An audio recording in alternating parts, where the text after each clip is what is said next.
새벽 시간에 좁은 도로 위에 빨간 신호등이 켜져 있다면 어떻게 운전을 하시겠습니까?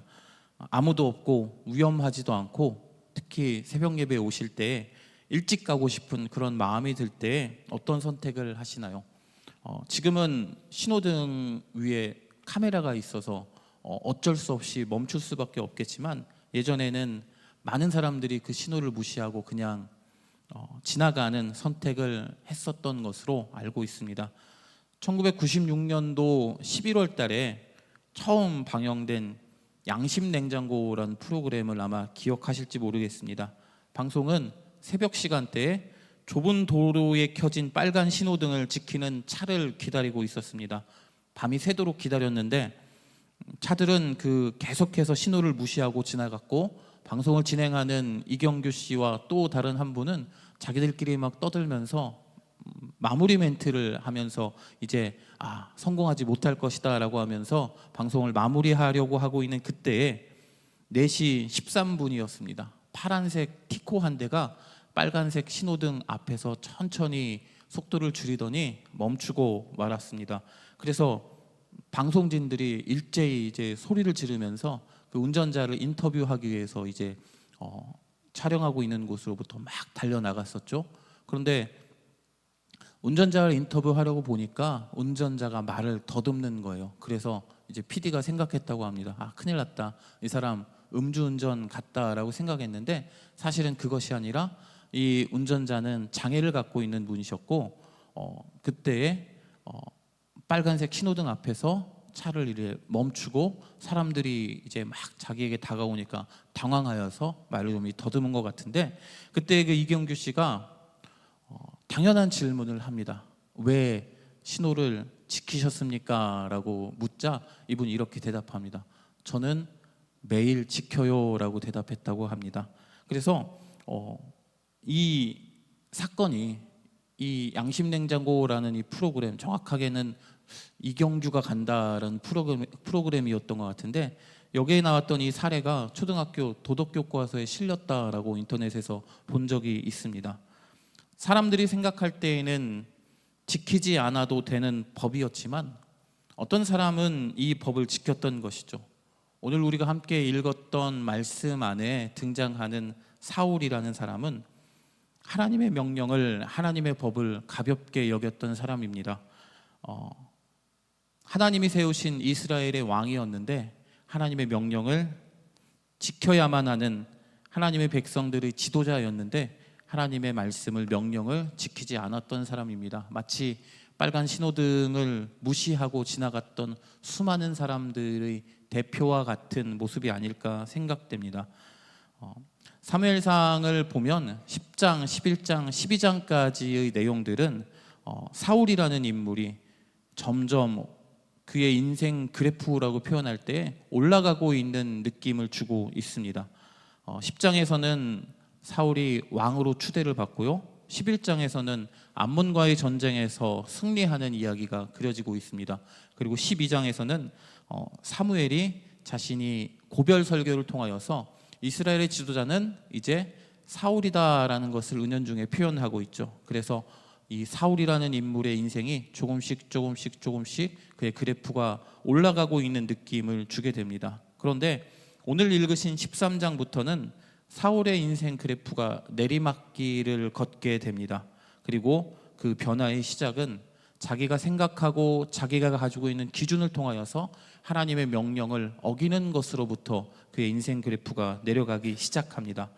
그래서 오늘은 읽으신 이 말씀을 한번 사울의 입장에서 한번 생각해 보려고 합니다. 한번 내가 사울이 되었다라고 생각하시고 이스라엘의 왕이 되었다라고 생각하시고 말씀을 한번 따라가 보면 사울의 마음이 어느 정도 이해가 되실 것입니다. 그러면 사울이 하나님의 명령을 어기는 상황이 조금 더 잘 다가오게 될 것이고요, 그 후에 이 상황을 우리의 삶에 한번 적용시켜 보도록 하겠습니다.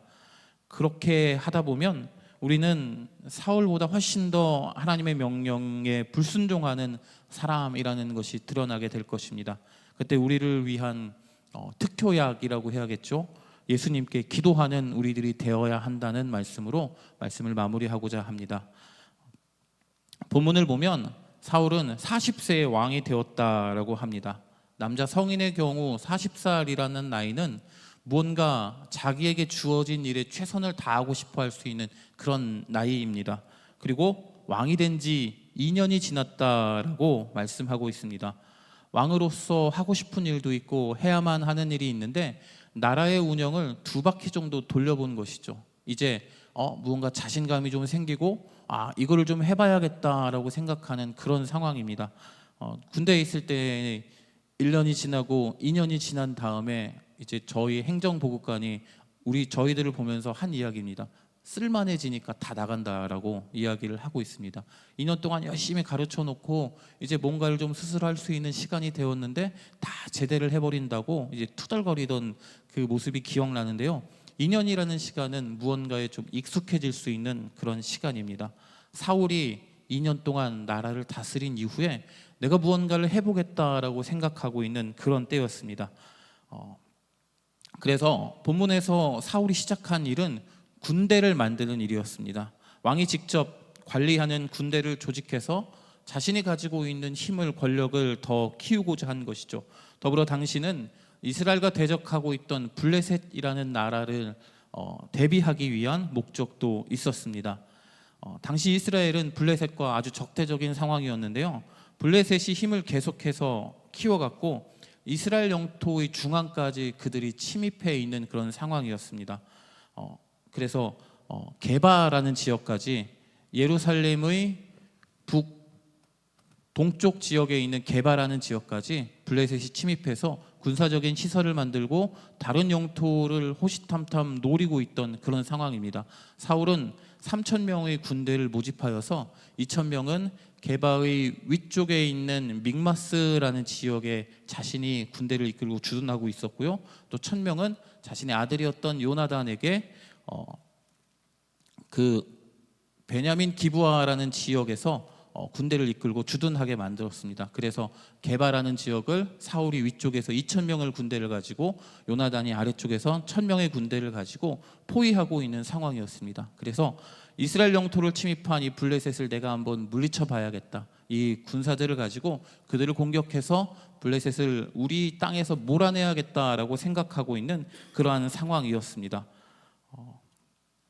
이렇게 40대의 사울은 이스라엘의 영토를 회복하기 위해서 블레셋을 공격할 마음으로 군대를 모집했습니다. 이스라엘이 더 강해질 수 있는 방법이기도 했고요. 자신의 권력을 더 강하게 할 수 있는 일석이조의 방법이었습니다.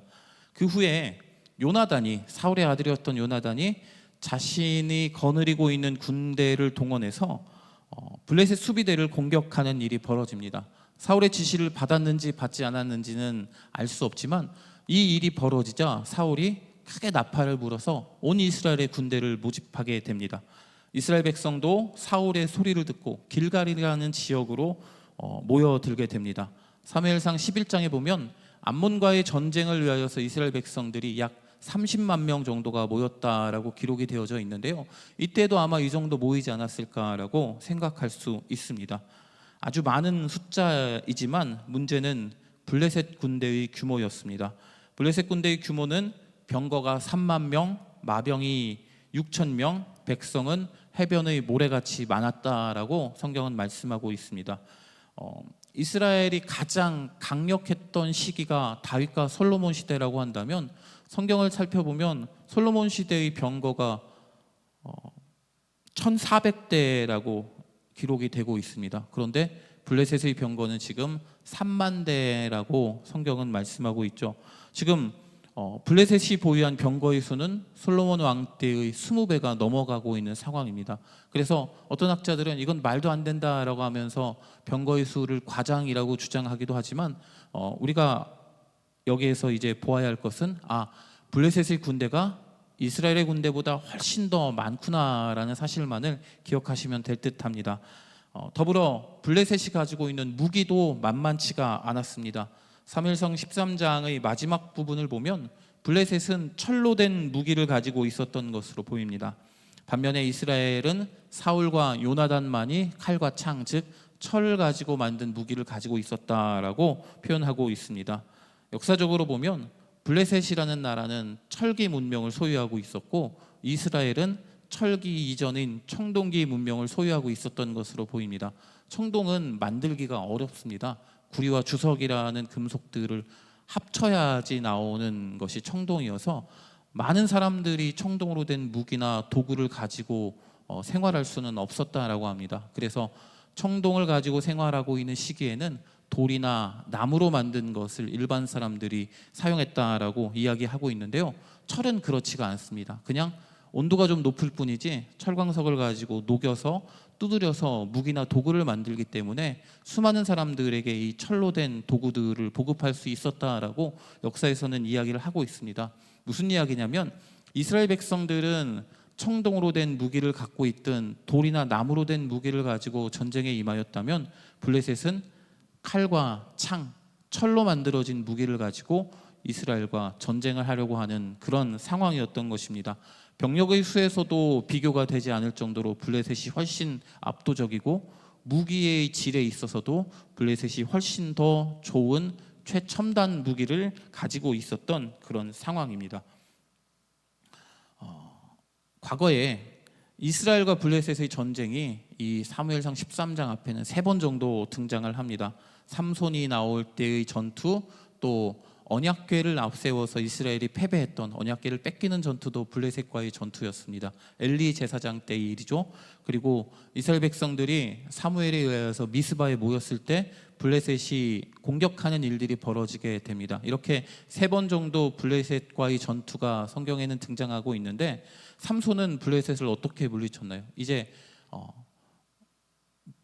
블레셋의 포로로 끌려가지만 다곤 신전에서 기둥을 밀어가지고 수많은 이들을 죽이는 일들을 아마 기억하실 것입니다. 하나님께서 삼손에게 힘을 주셨기에 블레셋을 물리칠 수가 있었죠.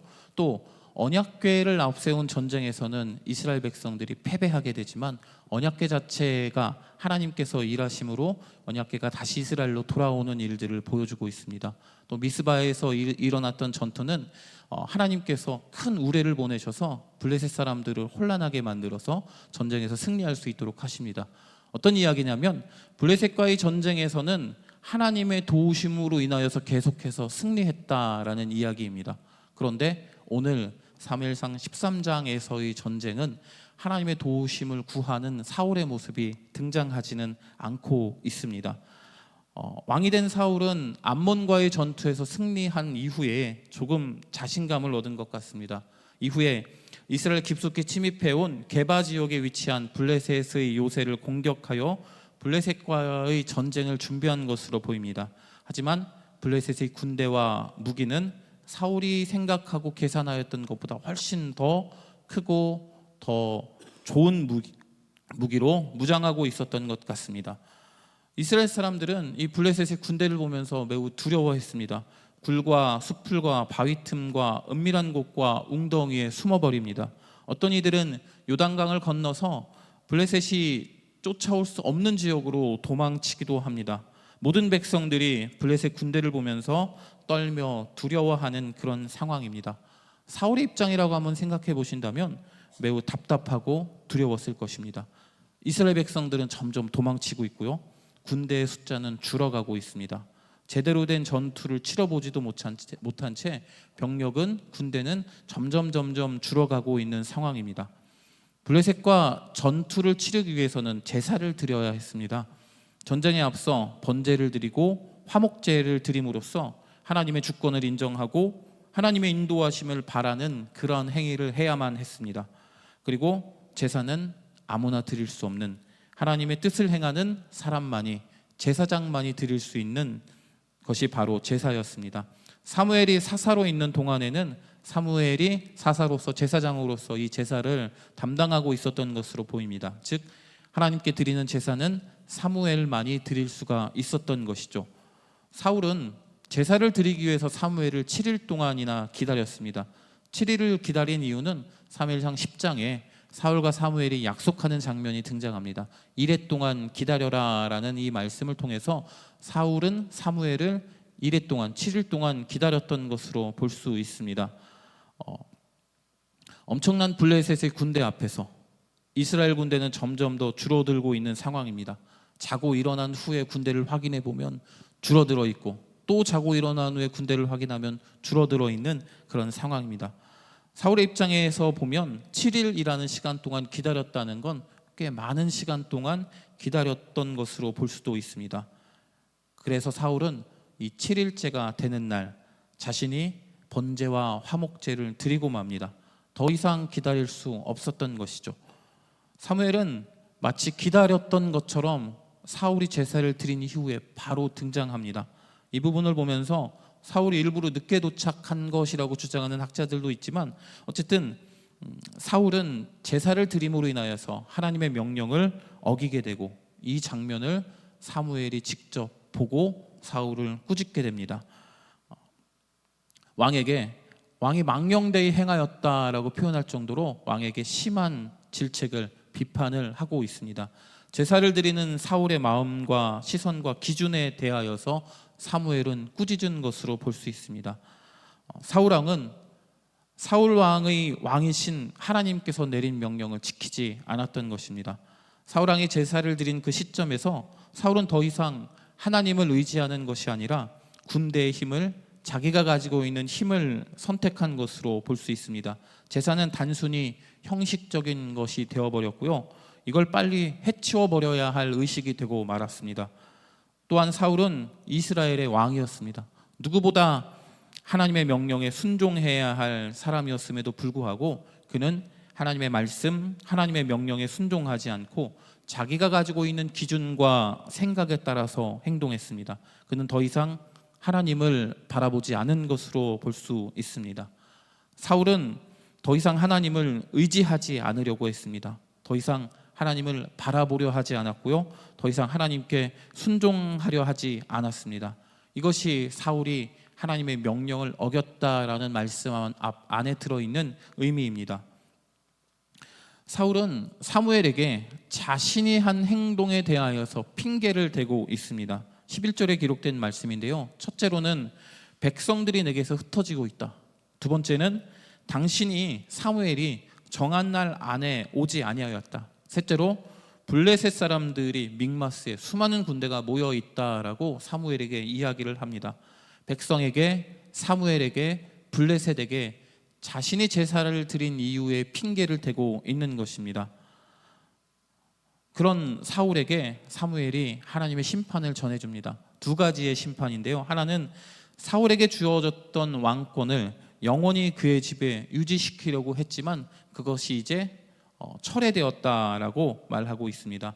왕이 만일 여호와의 명령에 순종하였더라면 왕의 집이 이스라엘 나라 안에서 영원히 유지될 수 있었을 것인데, 지금의 이 불순종으로 인하여서 그렇게 되지 못했다라고 사울에게 사무엘은 이야기합니다. 더불어 둘째로는 이제 하나님의 마음에 맞는 사람을 구하여서 사울을 대신해서 이스라엘의 왕으로 삼겠다라고 말씀하고 있습니다. 사무엘은 이 말을 마지막으로 그곳에서 떠나 베냐민 기브아라는 지역으로 이동하게 됩니다.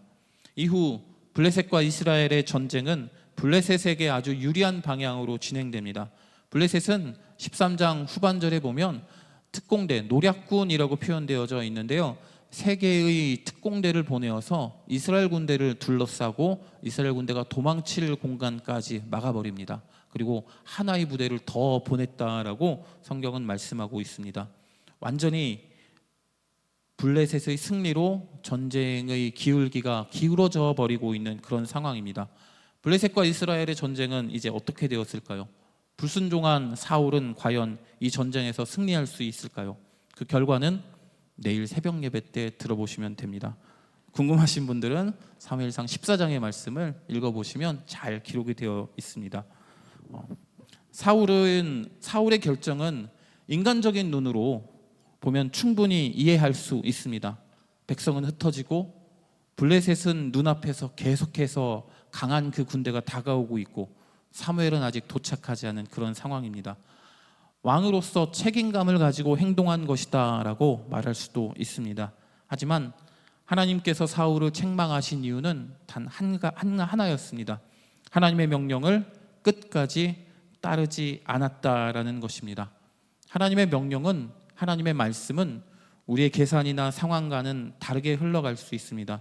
하나님의 때는 좀 늦어 보일 수도 있고 더디어 보일 수도 있고, 하나님의 방법은 내가 가지고 있는 기준과 내가 가지고 있는 상식과 맞지 않을 때가 있을 수 있습니다.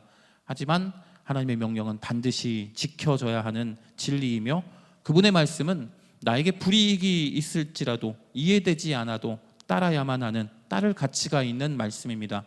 진정한 순종은 내가 납득할 수 있을 때만 하는 것이 아니라 내 생각과 달라도, 내 계획과 어긋나도 내가 지켜야 할 것과 내가 지켜야 할 말씀 앞에 멈추는 것이 진정한 순종이라고 말할 수 있습니다. 처음에 이야기 드렸던 양심냉장고 이야기를 한 번 더 돌아가 봅니다. 새벽 시간에 아무도 보지 않고 아무런 위험도 없는 상황에서 빨간 신호를 지킨 그 사람의 마음은 어떤 것이었을까요? 신호를 지킨다고 해서 상을 주는 사람도 없고, 또 자신의 시간만 빼앗기는 것 같은 그런 상황 속에서 이 운전자는 그것을 지키는 것이 올바른 것이기 때문에 지켰다라고 이야기합니다. 보상을 바라거나 다른 무언가를 원하면서 신호를 지킨 것이 아니었습니다. 오늘 사울의 모습은 자신의 기준과 생각을 가지고 빨간 신호등을 지키지 않는 수많은 운전자들의 모습과 동일합니다. 하나님의 명령을 지켜야 함에도 어쩔 수 없다고 타협하는 우리의 모습과 겹쳐 보입니다. 삶의 자리에서 사랑해야 할 순간에, 복음을 전해야 할 순간에, 또 거룩함을 유지해야 할 순간에 나의 기준과 상황을 가지고 그 하나님의 명령을 지키지 않는 우리의 모습과 겹쳐 보입니다. 하나님께 불순종함으로 인하여서 사울의 삶은 내리막길이 시작되었습니다.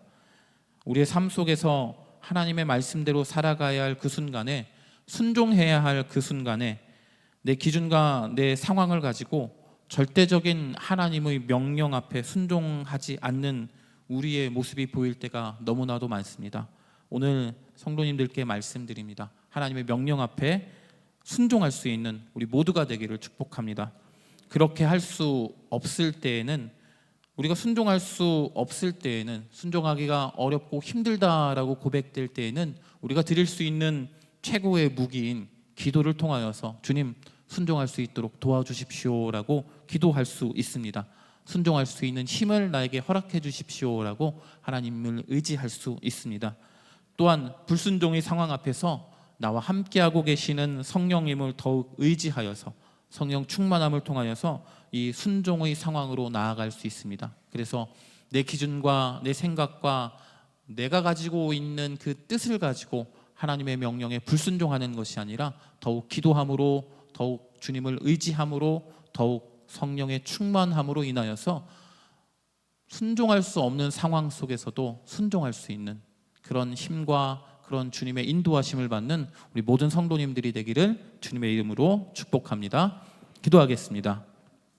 하나님 감사합니다.